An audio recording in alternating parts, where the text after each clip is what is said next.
Perang Diponegoro terhadap Belanda. 1. Rakyat menderita akibat pemerasan Belanda dengan menarik pajak. 2. Kaum bangsawan mereka dikurangi haknya, misalnya tidak boleh menyewakan tanahnya. 3.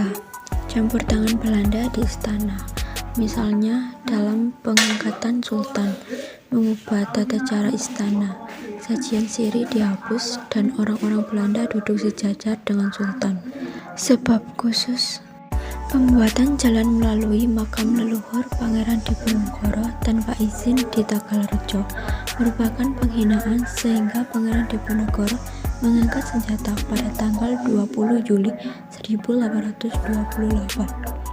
Pembantu-pembantu Pangeran Diponegoro adalah Kiai Mojo, Sentot Ali Basabawi Rodirjo, dan Pangeran Mangkubumi.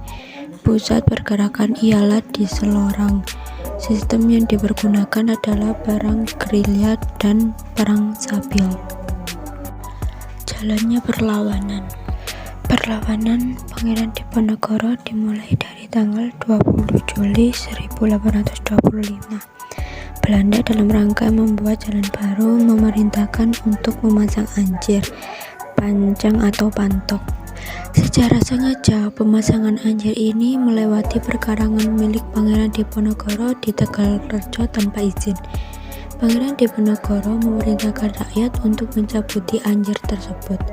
Berawal dari insiden anjir inilah meletus perang Diponegoro. Dalam perlawanan, Pangeran Diponegoro didampingi oleh Pangeran Mangkubumi atau paman Pangeran Diponegoro, Ali Barsha Sentot Prawirodirjo sebagai Panglima Muda, Kiai Mojo, dan Nyi Ageng Serang.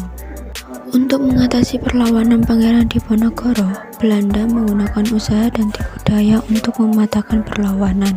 Siasat benteng Stelsel yang dilakukan oleh Jenderal De Knok mulai tahun 1827. Siasat pojokan agar perlawanan menjadi reda.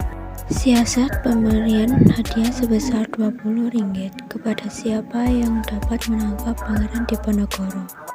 Siasat tipu muslihat, yaitu ajakan berunding dengan Pangeran Diponegoro dan akhirnya ditangkap. Akhir perlawanan. Pangeran Diponegoro berakhir setelah Belanda berhasil menjebak Pangeran Diponegoro dalam sebuah perundingan di kota Magelang pada tahun 1830.